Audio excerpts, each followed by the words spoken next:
Chairman press club Ahmadpur सियाल doctor Ziaul हक गुट्टा की क़यादत में या कौमी PP 130 जो है वहाँ से सूबाई असम्बली के उम्मीदवार राना शहबाज अहमद खान को चेयरमैन प्रेस क्लब की क़यादत में जो यहाँ बस्ती न्यानी की तमाम जो बिरादरी हैं उनका जुलूस यहाँ मुबारकबाद देते हैं। चेयरमैन साहब मेरे साथ यहाँ मौजूद है, तो उनसे पूछेंगे कि पाकिस्तान तहरीक इंसाफ की ये जो कामयाबी है किस नज़र से देखते हैं इसको? पाकिस्तान तहरीक इंसाफ की जो कामयाबी है ये पाकिस्तान की कामयाबी है।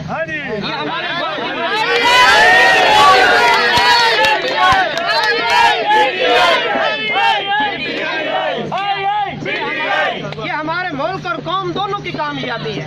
इंशाल्लाह ये इस्लामी फलाही मुमलिकत बनेगा और आपको ये रोशन पाकिस्तान नजर आए। अच्छा, राना शहबाज अहमद खान जैसे एक इंतहाई शरीफ सियासतदान जो है, ज़ीरक सियासतदान, उनका असम्बली के अंदर आना उसे कैसे शगुन ख्याल करते हैं शहर के लिए? शहर के लिए इंतहाई मुस्बत शगुन है, नौजवान क़यादत है, वर्कर है और मिलनसार है।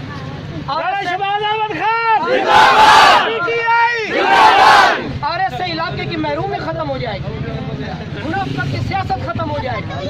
इंशाल्लाह ये अहमदपुर सियाल आपको तरक्की करते हुए नजर आएगा।